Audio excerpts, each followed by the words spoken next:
আমাদের ডাইনে এবং বামে পূর্ব পশ্চিম দুই সাইডে কিন্তু কোলা,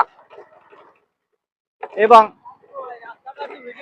রাস্তার পাশে দুই পাশে অবশ্যই অনেক গাছ, বিভিন্ন প্রজাতির গাছ, যেহেতু পল্লী এলাকা তো তাল গাছ থাকে, খেজুর গাছ থাকে, যা থেকে আমাদের ইনকামও হয়, তাল গাছ থেকে তাল, এবং এই গাছগুলো থেকে আমাদের ফার্নিচারের কাজ করা যায়।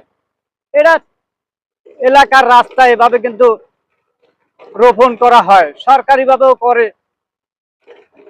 তো সেটাই আপনাদেরকে দেখালাম যে আমাদের সুন্দরবনের কাছেই আমরা কিন্তু, যদি আমরা 2-3 কিলোমিটার দূরে আপনাদেরকে নিয়ে যাই তখন কিন্তু আমরা সুন্দরবনে পৌঁছে যাব ইনশাল্লাহ, কারণ অতি নিকটে সুন্দরবন।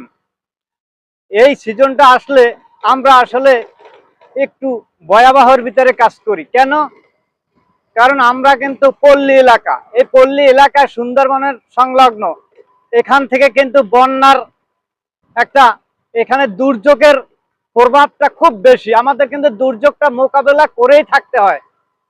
আপনি যদি দেখেন বেশিরভাগই জলা মাঠ দেখা যায়, বন্যা যখন হয় তখন আমাদের কিন্তু খুব বাতাসটা আমাদের ঘরবাড়ির উপরে চাপ দেয়, কারণ জলা জায়গা থেকে এসে। এবং এই যে গাছ দেখতেছেন, ঘরের পাশে গাছ থাকলে তো আরো ভয়াবহ, কারণ গাছ ভেঙে পড়ে যেতে পারে আমাদের সেই ঘরের উপরে।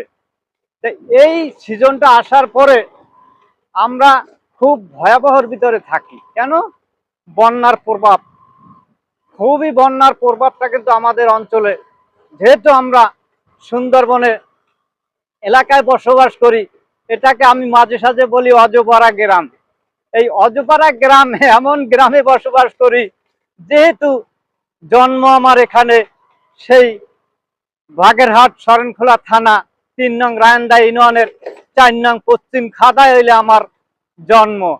তো জন্মভূমির জন্য সবার মায়া আছে, এখান থেকে আমরা আসলে বন্যার সাথে লড়াই করে আমাদের বাঁচতে হয়।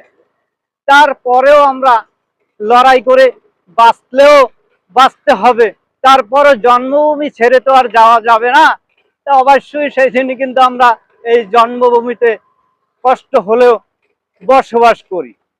তো বিভিন্ন ভাবে দুর্যোগ মোকাবেলা যখন হয় আমাদের, তখন আমরা বিপদগ্রস্ত হই, হয়তো আমাদের পাশে তখন এসে বড় যারা দেশ বিদেশ থেকে তারা এসে আশ্রয় প্রকল্প করে দেয়, সাইক্লোন শেল্টার করে দেয়, যাতে আমরা একটু আশ্রয় পাই।